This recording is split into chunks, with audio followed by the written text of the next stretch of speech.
Chief inspector को appoint कौन करता है? सेंट्रल गवर्नमेंट अपॉइंट करता है, या फिर आईबीएम, या फिर डीजीएमएस, या फिर कोल इंडिया? कौन अपॉइंट करता है चीफ इंस्पेक्टर को? तो इसका करेक्ट आंसर होगा चीफ इंस्पेक्टर का अपॉइंटमेंट जो है तो सेंट्रल गवर्नमेंट के द्वारा जो है तो किया जाता है। ठीक है, इसके बारे में अगर आपको चाहिए कि भाई कहां लिखा है सर ये चीज, तो ये चीज जो है तो आपका किस में लिखा है? चैप्टर 2 के सेक्शन नंबर 5 में ये चीज दी हुई है, सेक्शन 5। ठीक है, वहां पे मिल जाएगा सेक्शन 5 का सबसेक्शन नंबर 1। नंबर 2 क्वेश्चन है, who appoints the inspectors of mines? Mines inspectors को कौन अपॉइंट करता है? सेंट्रल गवर्नमेंट, डीजीएमएस, आईबीएम, या फिर चीफ इंस्पेक्टर? तो माइंस इंस्पेक्टर को भी कौन अपॉइंट करता है? सेंट्रल गवर्नमेंट ही अपॉइंट करता है। ठीक है, तो ये भी आप ध्यान में रखिएगा कि चीफ इंस्पेक्टर्स और इंस्पेक्टर्स दोनों का ही अपॉइंटमेंट सेंट्रल गवर्नमेंट के द्वारा किया जाता है। सेक्शन नंबर 5 में ये भी दिया हुआ है। नेक्स्ट क्वेश्चन है क्वेश्चन नंबर 3, जिसमें कि बोलता है according to which criminal code chief inspector and inspector exercise their powers? किस क्रिमिनल कोड के तहत चीफ इंस्पेक्टर और इंस्पेक्टर जो है तो अपने पावर्स का एक्सरसाइज करते हैं, मतलब पावर्स का इस्तेमाल करते हैं, या फिर इनके पावर्स के बारे में बताया गया है? कौन से क्रिमिनल कोड में? तो code of criminal procedure 1973, code of criminal procedure 1975, code of criminal procedure 1974, या फिर निम्न में से कोई भी नहीं? तो आपका करेक्ट आंसर हो जाएगा option number A is the right answer, code of criminal procedure 1973। अभी तक ऑल ओके है? हाँ ऑल ओके है। चलो जल्दी जल्दी आओ यार। नेक्स्ट क्वेश्चन, क्वेश्चन नंबर 4, जिसमें कि बोलता है how many days before inspection of a mine chief inspector and inspector give notice to manager? किसी भी माइंस का इंस्पेक्शन करने के पहले चीफ इंस्पेक्टर और इंस्पेक्टर जो है तो मैनेजर को कितने दिन पहले जो है तो नोटिस भेजेंगे कि भाई हमें आपकी माइंस का इंस्पेक्शन करना है? तो 3 दिन पहले, 7 दिन पहले, 14 दिन पहले, या 21 दिन पहले? कब भेजेंगे यह नोटिस? ठीक है, तो इसका करेक्ट आंसर है आपका 3 days is the right answer. ठीक है, नेक्स्ट क्वेश्चन, क्वेश्चन नंबर 5, जिसमें कि बोलता है notice of appointment of chief inspector and inspector is given in? Chief inspector और इंस्पेक्टर की जो अपॉइंटमेंट की जो नोटिस है वो किस पे दिया जाता है? तो गजट ऑफ नोटिफिकेशन के थ्रू स्टेट गवर्नमेंट के द्वारा, या गजट नोटिफिकेशन जारी करता है सेंट्रल गवर्नमेंट उसके थ्रू, या फिर डीजीएमएस के द्वारा जो गजट नोटिफिकेशन जारी किया जाता है उसके थ्रू, या फिर इनमें से कोई भी नहीं? तो सेंट्रल गवर्नमेंट के द्वारा ही सारा काम किया जाता है। ठीक है, यहां पे ध्यान में रखिएगा, वो गजट नोटिफिकेशन जारी करता है जिसमें कि वो यह बताता है कि आपका किसके तहत जो है तो मतलब चीफ इंस्पेक्टर का अपॉइंटमेंट हुआ है। अच्छा एक क्वेश्चन और एक्स्ट्रा मैं पूछ लेता हूं, district magistrate as a inspector काम तो करता है ना? लेकिन उसको पावर्स कौन से, किस चीज के तहत दी जाती है? जिस डिस्ट्रिक्ट मजिस्ट्रेट अपने पावर्स का उपयोग किस चीज के तहत करेगा, कौन से सेक्शंस के तहत करेगा? ठीक है, तो वह जो है तो अपने पावर्स का वहन किस सेक्शंस के तहत करता है? सेक्शन नंबर, ध्यान रखिएगा सेक्शन नंबर कौन कौन से हैं, 22, 22A एंड 61। ठीक है, इन 3 सेक्शंस के तहत जो है तो डिस्ट्रिक्ट मजिस्ट्रेट अपनी पावर्स का इस्तेमाल करता है एज एन इंस्पेक्टर। तो ये बहुत जरूरी है, ये याद रखिएगा। अगर ये भी क्वेश्चन दे दिया घुमा के कि निम्न में से कौन से सेक्शंस में के थ्रू डिस्ट्रिक्ट मजिस्ट्रेट अपने एज एन इंस्पेक्टर अपने पावर्स का यूज नहीं करता है, तो उस केस में इन तीनों को छोड़ के अगर कोई तीसरा चौथा ऑप्शन रहेगा तो वो राइट आंसर होगा, अगर नॉट वर्ड का यूज कर दिया तो। ठीक है, नेक्स्ट क्वेश्चन है according to which rate payment of over time work is done during safety and occupational health survey? Safety and occupational health survey करते समय अगर ओवर टाइम होता है किसी वर्कर का, भाई उसका सेफ्टी एंड ऑक्यूपेशनल हेल्थ सर्वे किया जा रहा है उस वर्कर का,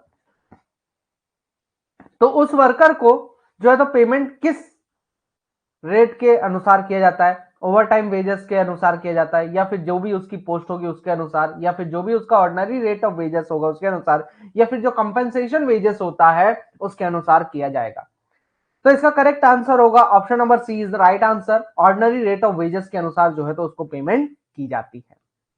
नेक्स्ट क्वेश्चन है क्वेश्चन नंबर 7, जिसमें कि बोलता है what wages must be given to an unfit person during treatment.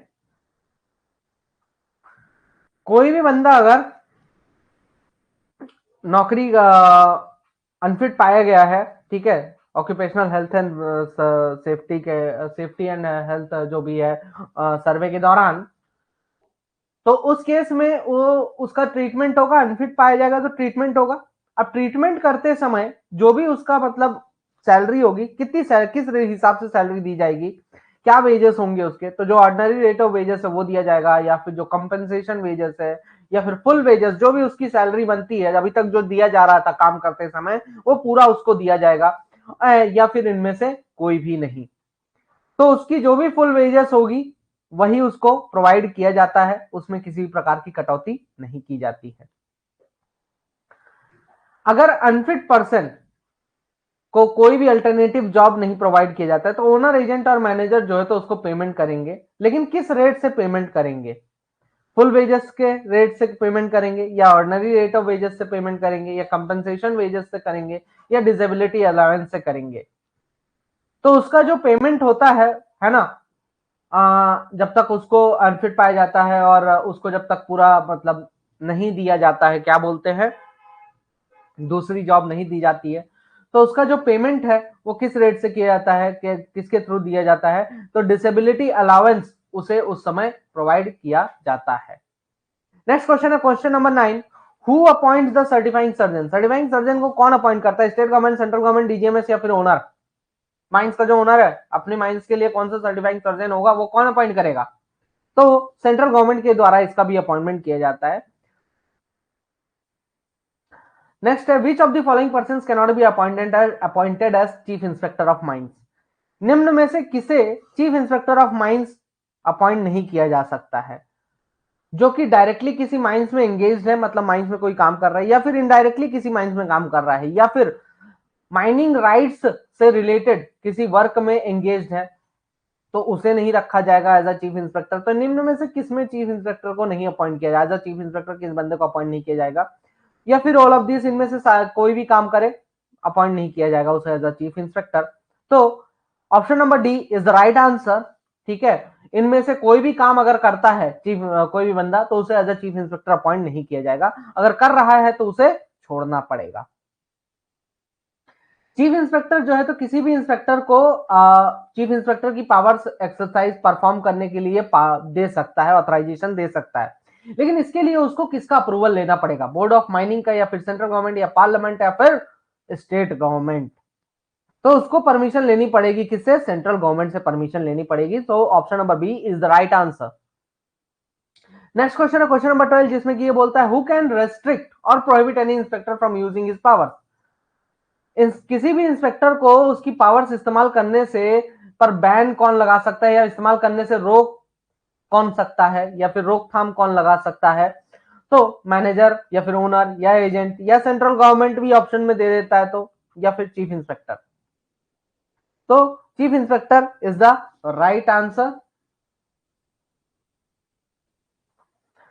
ठीक है, नेक्स्ट क्वेश्चन है क्वेश्चन नंबर 13, जिसमें कि बोलता है which of the following are not the powers of a chief inspector और इंस्पेक्टर। निम्न में से कौन सा चीज जो है तो चीफ इंस्पेक्टर या फिर इंस्पेक्टर के पावर्स में नहीं आता अगर वो किसी भी माइंस में इंक्वायरी करने जाते हैं या एग्जामिनेशन करने जाते हैं? ठीक है, अब देखिए, तो पहला बोलता है कि भाई वो एग्जामिनेशन कर सकते हैं। उनकी पावर्स बता रहा हूं, उनकी पावर्स क्या है कि किसी भी माइंस में कोई भी ऑर्डर पास हुआ है तो उस ऑर्डर के अगेंस्ट में वो माइंस में एग्जामिनेशन कर सकते हैं, इंक्वायरी कर सकते हैं। ठीक है, तो ये इसकी पावर है कि नहीं है, आपको ये डिसाइड करना है। वो किसी भी माइंस में किसी भी वक्त जा सकते हैं, या इंस्पेक्शन कर सकते हैं, एग्जामिनेशन कर सकते हैं। किसी भी माइंस में जो है तो उसकी कंडीशंस के बारे में पता करना कि भाई वहां का माहौल कैसा है, वेंटिलेशन सही है कि नहीं, या फिर जो भी जरूरी चीजें हैं, है ना, उतनी चीजों का इंस्पेक्शन, एग्जामिनेशन और इंक्वायरी करने के लिए वो कभी भी कर सकते हैं अगर चाहे तो। या फिर अनरीजनेबली इंस्पेक्शन कर सकते हैं, मतलब कि उनका मतलब ये हुआ कि उनको लगा कि हाँ मुझे करना चाहिए या फिर मेरा मन है एवं ही, तो मैं जाके अगर इंस्पेक्शन करना चाहूं